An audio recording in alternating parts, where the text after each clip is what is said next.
नमस्ते। हमराही में आपका स्वागत है। हर हफ्ते हम लोग इस कार्यक्रम को करते हैं सोसाइटी फॉर कम्युनल हार्मनी के तत्वाधान में। बात हम ये करते हैं कि जो देश में हमारी गंगा जमनी तहजीब थी, जो हम एक साझी विरासत की बात करते थे, उसको ऐसा लग रहा है कि हाल के दिनों में उस पर उसको थोड़ा अंडर स्ट्रेस है। इन्हीं सब बातों पे चर्चा करने के लिए आज मेरे साथ हरकेश भाई साहब हैं। हरकेश भाई साहब बीएचयू से इंजीनियरिंग किए, अध्यक्ष रहे। 77 में, आज से कई मतलब 23 और 45 साल पहले सांसद हो गए और अब अपनी प्रखर बात के लिए, साफ साफ बात करने के लिए लोगों के बीच जाने जाते हैं। भाई साहब, आपसे जो पहला प्रश्न है कि ये कौन सा भारत हम बना रहे हैं जिसमें मैं दूसरे धर्म को टॉलरेट करने के लिए नहीं हूं। मैं अगर वो मस्जिद है तो वहां जाके मैं हनुमान चालीसा पढ़ रहा हूं।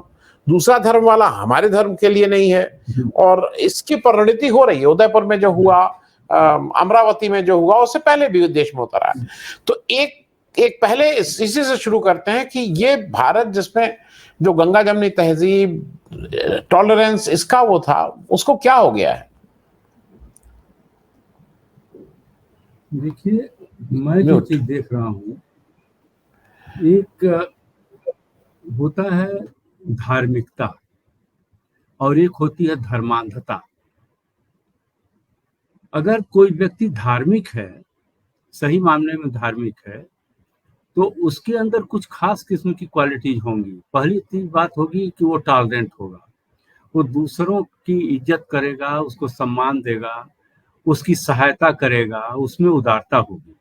विवेकानंद जी कहते थे कि धार्मिक व्यक्ति में कट्टरता शोभा नहीं देती है, धार्मिक व्यक्ति को तो उदार होना ही चाहिए, ऐसा वो कहते थे। अच्छा, वो जब गए थे 1893 में अमेरिका में, जो एक धर्म सम्मेलन हुआ था, तो उन्होंने जो बातें कही थी, वो बातें अगर आप उनको देखिए और उसको सुनिए, तो उसमें धर्म भी था और सारी मानवता के प्रति एक भारी सद्भावना भी थी।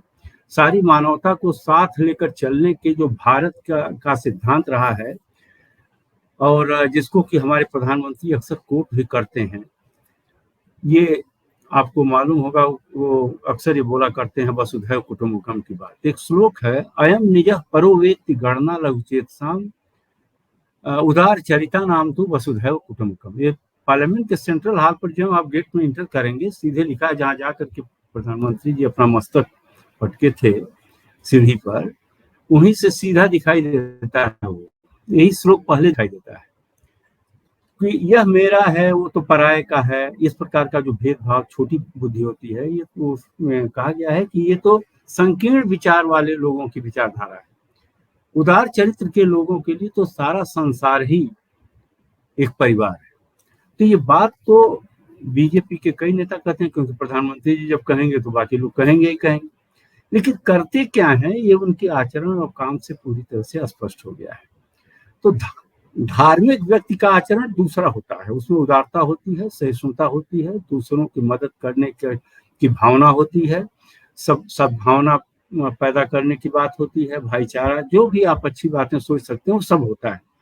लेकिन जब वो धर्मांधता में बदल जाती है और कट्टरपंथ में बदल जाती है, तो फिर ये सारी चीजें छूट जाती हैं और उसकी जगह पर हिंसा उसका स्थान ले लेती है, उसका स्थान हिंसा ले लेती है।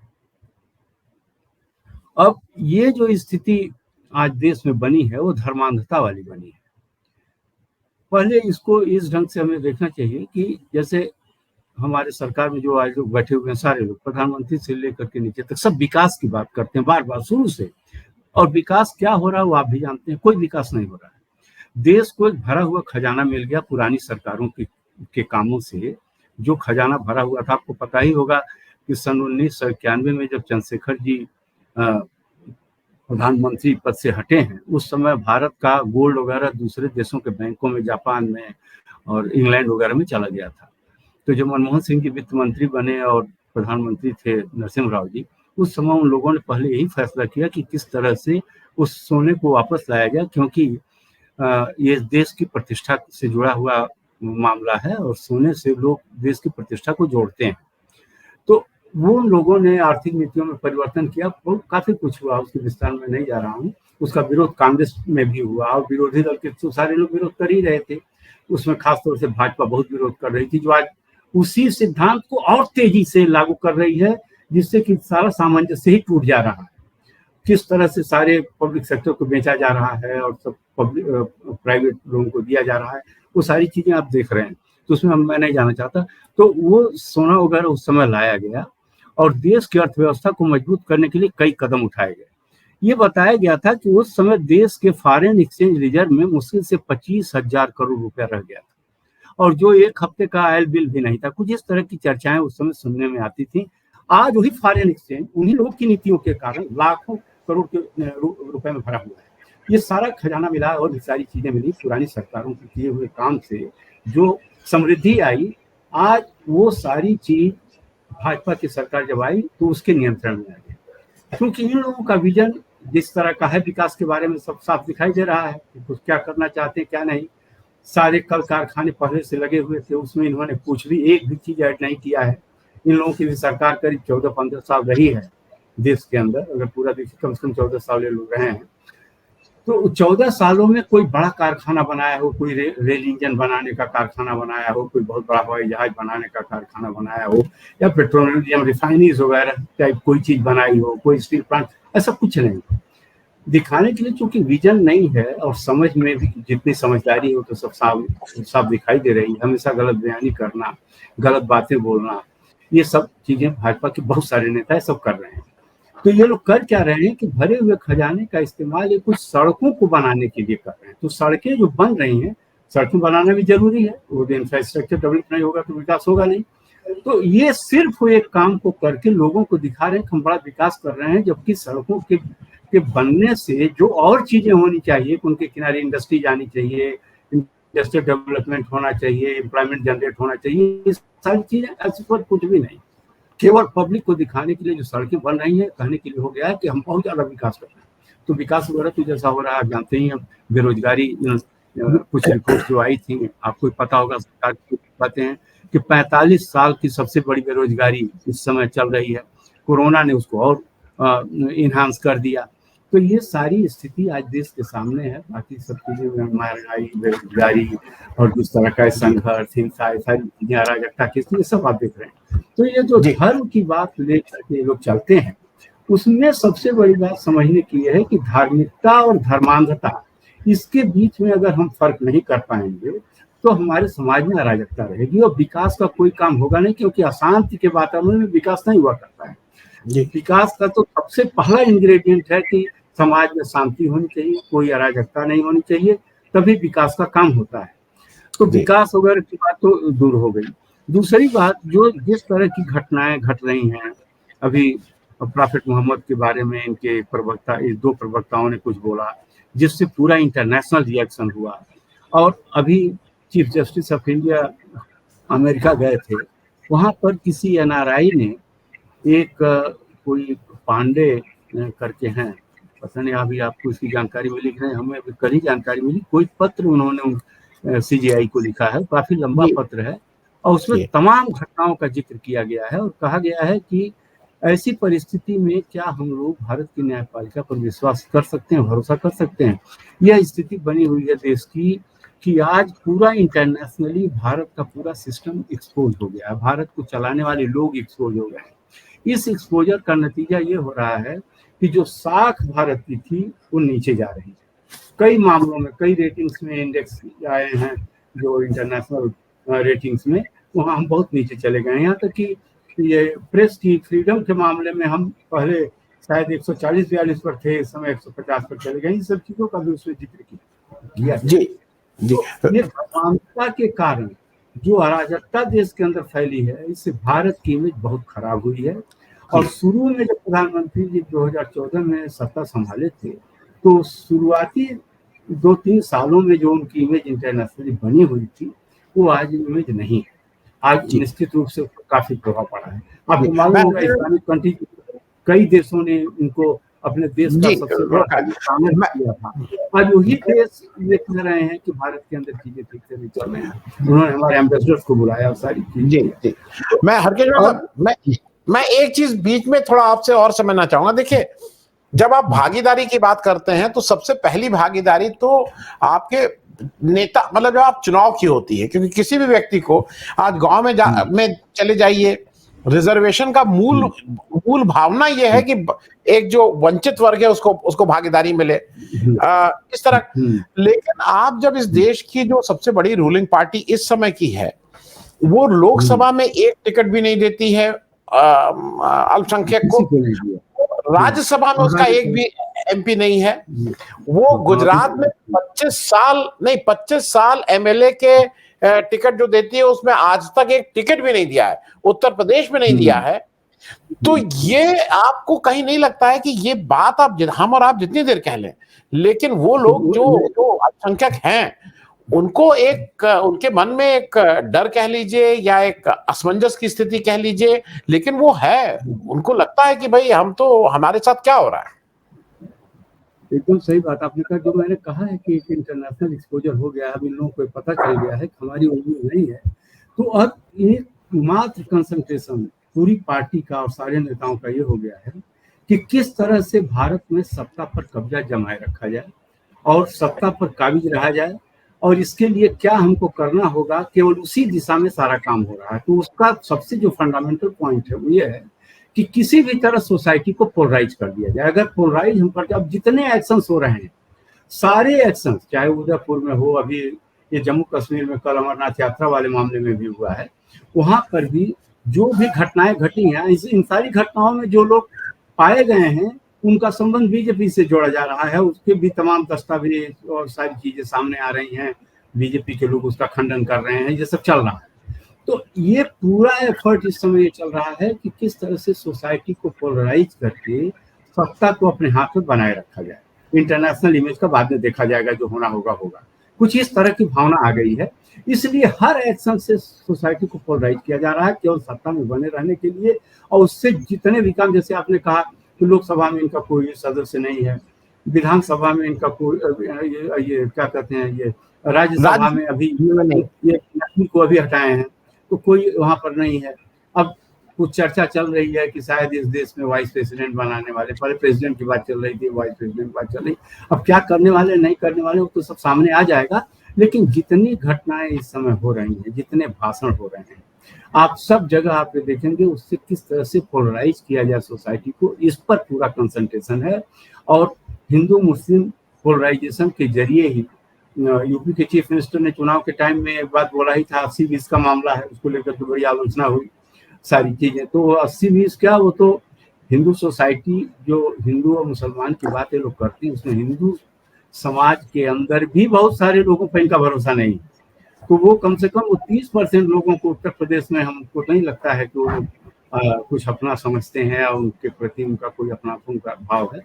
वो 70% लोगों में ही पोलराइज करके उन्होंने 45% वोट पा लिया है और अभी उत्तर प्रदेश में सरकार बनी है। ये सारी चीज हो रही। अब देखिए यही काम दूसरे स्टेट्स में शुरू हो गया है, जहाँ कहीं भी, अब राजस्थान में जो जो घटनाएं घट रही हैं उसके पीछे भी उदयपुर में जो हुआ है उसमें जो आदमी पकड़ा गया है उसका बीजेपी के नेताओं के साथ कई फोटोग्राफ वगैरह आए, मेंबरशिप की बात आई। अब कह रहे हैं कि ऑनलाइन जो सुविधा हमने दी है उसका लोग मिसयूज कर रहे हैं। तो ये सब चीजें से कहने से चलेगा नहीं, वो तो बात जो है वास्तविकता सामने आ जाएगी। क्योंकि बीजेपी के नेताओं में एक चीज और मैंने देखा कि पहले किसी नेता के ऊपर ये जनरली आरोप नहीं लगता था कि ये जो है झूठ बोल रहा है या असत्य का सहारा ले रहा है। यहाँ तो जो टॉप लीडर्स हैं उनके बारे में कहा जाता है कि सच नहीं बोलते हैं और सोसाइटी को गुमराह करते हैं, और बहुत सारे नेता इनकी इस तरह की बात करते भी हैं। अभी एक हमने लेटर पढ़ा, ये बड़ा रेलिवेंट है, कानपुर IIT के दीक्षांत समारोह में प्रधानमंत्री जी को बुलाया गया था, 54वां दीक्षांत समारोह था। वहां पर प्रधानमंत्री जी ने कहा कि देश की आजादी के बाद 25 सालों तक देश में कोई काम नहीं हुआ, कोई विकास का काम नहीं हुआ, इस तरह की बात बोला। वहां लड़के हैं सब, वो तो पता ही, 17-18 साल से लेकर के 25 साल के बीच के लोग ज्यादातर रहते हैं इन इंस्टीट्यूशन में जिनका एडमिशन होता है। जी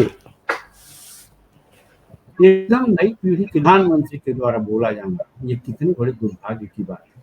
ये पता कैसे चला? एक आईआईटी के पुराने ग्रेजुएट, जिनकी उम्र इस समय, मेरी उनसे बात भी हुई, क्योंकि जब उनका लेटर हमें मिला तो मैं उनका टेलीफोन नंबर वगैरह था, तो मैंने उनको टेलीफोन करके पूछा कि क्या आपने ये लेटर लिखा है या ये ऐसे ही सर्कुलेट हो रहा है? उनका नहीं, मैंने ये लेटर लिखा है। वो लेटर मैंने जब पढ़ा तो उसमें उन्होंने बहुत सारी चीजें बताई कि क्या क्या उस समय हुआ है, एटॉमिक एनर्जी से लेके और स्पेस रिसर्च तक सारा वर्णन उसमें किया हुआ है, पेट्रोलियम रिफाइनरीज और तमाम स्टील प्लांट्स और तमाम डैम्स और ये वो सब बहुत सारी चीजों का उन्होंने वर्णन किया। तो ये बात प्रधानमंत्री को क्या जाकर के आईआईटी ग्रेजुएट्स के सामने या आईआईटी स्टूडेंट्स के सामने बात करनी चाहिए? देश के प्रधानमंत्री क्या कहने के लिए वो ये बात बोले? क्या कि जवाहरलाल नेहरू बहुत ही मैंने ऐसे प्रधानमंत्री थे जो कुछ नहीं करते थे, या क्या मान्यता क्या थी, ये तो प्रधानमंत्री बताएंगे।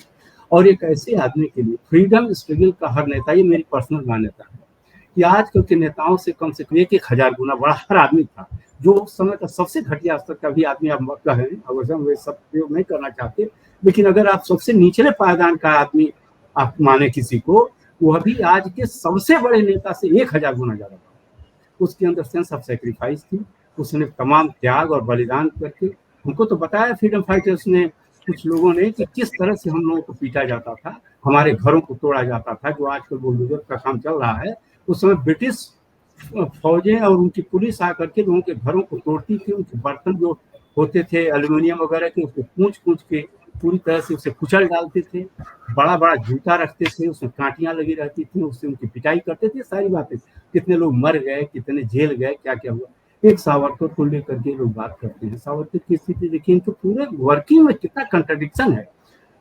सावरकर जब वहां से रिलीज हुए अंडमान जेल से, तो उसके बाद उन्होंने कौन सी आजादी की लड़ाई लड़ी? वो ब्रिटिश फौज के लिए बताया जाता है कि वो सोल्जर भर्ती कर रहे थे, इंडियन सोल्जर भर्ती कर रहे थे। उनको 60 रुपए महीने पेंशन मिल गई थी। सारे फ्रीडम फाइटर जेल जा रहे थे, उनकी पिटाई हो रही थी, किस बात की 60 रुपए पेंशन मिल गई? ये सब बातें देखिए। अब एक तरफ नेताजी सुभाष चंद्र बोस, जो आजाद हिंद फौज बना करके ब्रिटिश फौजों के खिलाफ लड़ रहे, उनका हमारे प्रधानमंत्री इंडिया गेट पर स्टैचू लगाने की बात करते हैं, अभी होलोग्राम स्टैचू वगैरह को किया भी है वहां पर। और दूसरी तरफ सावरकर, जो बीजेपी के और हिंदू महासभा जो भी कहिए, उन सब लोगों के मेन स्तंभ हैं, उनका फोटो ये पार्टी लगाती है सेंट्रल हाल में, और उनको अपना मसीहा बताती है। उनका काम ये था कि ब्रिटिश फौज के लिए सिपाही। तो ये दोनों काम करते हैं, एक तरफ सावरकर को भी लेकर चलेंगे, दूसरी तरफ नेताजी सुभाष चंद्र बोस और ये ऐसा कंफ्यूजन क्रिएट करते हैं कि समझना बड़ा मुश्किल होता है कि चाहते क्या है। गांधी जी के साथ आप देखिए, प्रधानमंत्री जी जाकर के गांधी जी के स्टैचू दुनिया के दूसरे देशों में अनिल किए हुए हैं। इसके अलावा यहाँ पर गांधी जी का बराबर नाम लेते ही हैं और तरह तरह के कार्यक्रम भी करते हैं, सब कुछ करते हैं। वहीं पर इनके पार्टी के लोग, एक अभी धर्म संसद हुई थी, आपने देखा होगा, उसमें एक महिला थी, वो प्रिंसिपल थी या क्या, कोई पांडे करते हैं, उन्होंने गांधी जी की एक स्टैचू बनाई या कोई मूर्ति रखी, उनको कपड़ा पहनाया, उसमें लाल पानी का कोई बैग रखा, उसको उन्होंने शूट किया और वो पानी गिरा, जैसे लगा कि गोली लग रही है और खून गिर रहा है। ये सारा काम, अभी वो धर्म संसद में भी थी और उन्होंने बड़ा उत्तेजक भाषण किया था कि 20 लाख लोगों का किस तरह से कर दें लोग या क्या करें, कुछ इस तरह की बात किया है। और उस धर्म संसद में तमाम अनर्गल भाषण हुए, लेकिन किसी भाजपा के नेता ने उसका खंडन नहीं किया, न उसकी कोई आलोचना की, न ये कहा कि ऐसा नहीं बोला जाना चाहिए। तो आखिर क्या चाहते हैं? कैसी समरसता, कैसा सबका साथ, कैसा सबका विश्वास, ये सब क्या है? ये सब आडंबर नहीं है तो है क्या? एक तरफ आप गांधी जी की बात करते हो, दूसरी तरफ नाथूराम गोडसे को कोई देशभक्त बना रहा है, कोई कह रहा है मंदिर बनाएंगे इनका, कोई कुछ कर रहा है। ये सारी कंट्राडिक्शंस को एक साथ मैनेज करके भारतीय जनता पार्टी के नेता पूरे देश को गुमराह किए हुए हैं।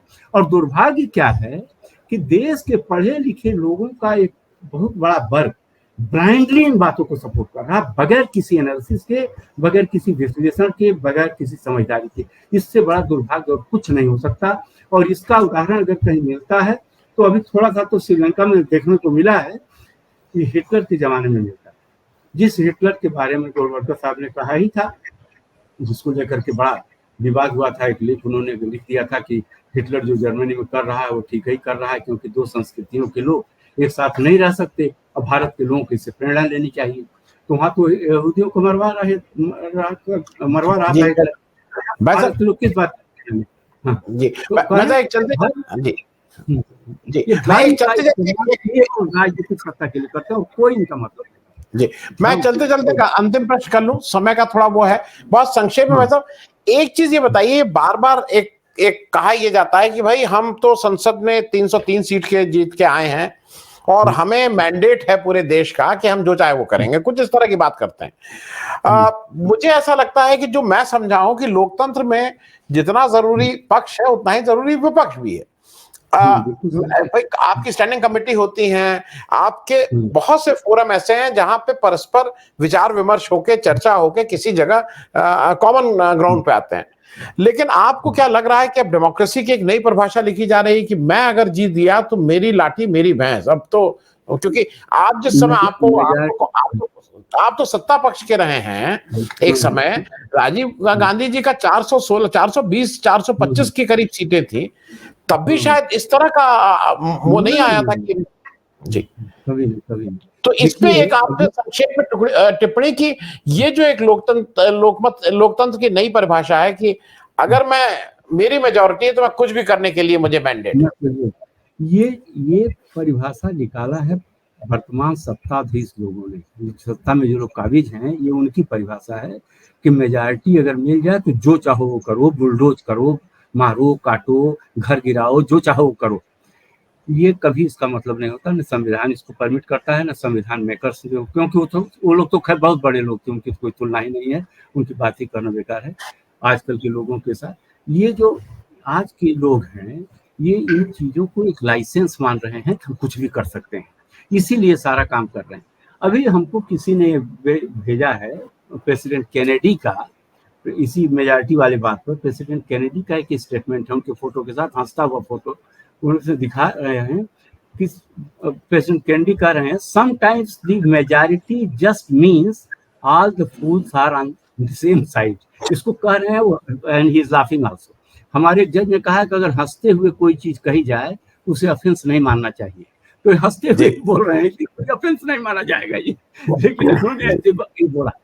तो ये जो है मेजॉरिटी का, ये मतलब कभी नहीं होता है कि अगर हमको ज्यादा लोगों ने समर्थन दिया है तो हम जो चाहे वो करें। ज्यादा लोग इसलिए समर्थन देते हैं कि वो समझते हैं कि आप सही काम करने वाले लोग, आप सही काम करना चाहते हैं, इसलिए जब वो आपको समर्थन दे करके अधिकार और सत्ता आपके हाथ में सौंपते हैं तो आपसे उम्मीद करते हैं कि आप एक गरिमामय आचरण का प्रदर्शन करेंगे, जो विकृतियां पहले से आई हुई हैं उनको आप ठीक करेंगे, और ऐसा कोई काम नहीं करेंगे जिससे लोगों में हताशा हो, निराशा हो, लोगों को महसूस हो कि एक वर्ग के ऊपर अत्याचार हो रहा है, लोगों को दबाया जा रहा है, कुचला जा रहा है, उनकी आवाज दबाई जा रही है, उन्हें डराया जा रहा है, उनके सरकारी तंत्र ये ऐसे काम जा रहे हैं कि उनमें आतंक फैल जाए, एक तरह का सरकारी आतंकवाद फैलाया जाए, इस तरह की चीजों के लिए वो मेजॉरिटी आपको नहीं देते हैं। मेजॉरिटी के बारे में एक बात पंडित गोविंद बल्लभ पंत ने कहा था, जो कि गृह मंत्री भी इस देश के रहे, उत्तर प्रदेश के 8 साल तक वो चीफ मिनिस्टर भी थे। तो उन्होंने एक बात कहा था कि मेजॉरिटी की जो सबसे बड़ी खास बात होती है, जो खूबी होती है, वो ये है कि वो माइनॉरिटी को किस तरह से अपने साथ एक सद्भावना के वातावरण में साथ साथ लेकर के चले। इसके लिए उसकी जो कैपेबिलिटी इसी पर डिपेंड करती है मेजॉरिटी की, तो किस तरह से अपने जो माइनॉरिटी में लोग हैं उनको भी साथ लेकर के किस तरह से उसी सहृदयता के साथ, सद्भावना के साथ चले जैसे वो बाकी सबके साथ चलती है।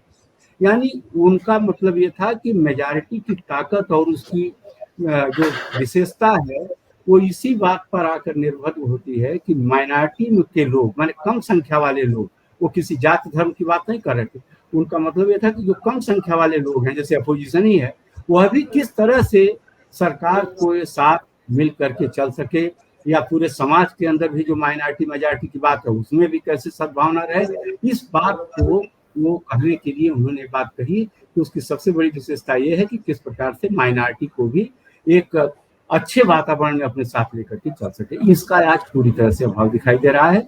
वो एक अहंकार आ गया है, और वो अहंकार, आप जानते ही अहंकार सबसे बड़ा विनाश का कारण होता है। तो ये जो अहंकार आ गया है, ये अहंकार देश को के लोगों को आज तबाह कर रहा है, और यही अहंकार करने वालों को भी तबाह करेगा, क्योंकि उसका इतिहास ही इसी प्रकार का है कि जिसमें अहंकार आया है वो फिर अपने उस अहंकार के नीचे ही दबा है। और ऐसी स्थिति अगर आज भी बन रही है तो हम तो महसूस करते हैं कि ये चीजें ठीक नहीं है, और ठीक रास्ते पर हमारा देश नहीं चलाया जा रहा है। ये तो गलत रास्ता है, और उस रास्ते से किसी न किसी तरह से सत्ताधारियों को अपने आप को विरत करना चाहिए, उससे अलग होना चाहिए, सबको साथ लेकर चलना चाहिए। अपने विपक्ष के लोगों को शत्रु की तरह नहीं ट्रीट किया जाना चाहिए, जिस तरह से सबके खिलाफ ईडी, सीबीआई, किसी पे एनआईए, कहीं कुछ। अभी वो देखिए ना, पुलिस कमिश्नर वहाँ का बम्बई का, वो अभी जिस दिन ये सरकार बनी है उसी दिन वो हटा करके नया पुलिस कमिश्नर कोई बना है, और अब उस पुलिस कमिश्नर को ईडी नोटिस मिल गया, सर को इनकम टैक्स, यही सब हो रहा है। यही कौन सा काम हो रहा है? इसी से देश तरक्की करेगा, विकास करेगा, जिसमें लोगों को बेरोजगारी दूर होगी, महंगाई कम होगी, सारी समस्याएं जो देश में है, विकास होगा। इन्हीं कामों से अगर होता है तो भाई ठीक है, इसी काम को करिए। ठीक है, चलिए हरकेश भाई साहब, बहुत बहुत धन्यवाद ज्वाइन करने के लिए। और उम्मीद है, ये देश बहुत बड़ा है, इस देश ने बहुतों को ठीक मतलब सहा है, देखा है, और अपनी गति से बढ़ता गया है। मेरे ख्याल में ये जो भी समय है ये भी निकल जाएगा, अच्छा बुरा जो भी है, लेकिन लोकतंत्र तो हमारा मजबूत होता ही रहेगा। ये बार बार इस देश की जनता ने इस चुनौती को स्वीकार किया है, और देश की ये जनता ने इसको भरपूर जवाब भी दिया है। बहुत बहुत धन्यवाद ज्वाइन करने के लिए। Thank you so much.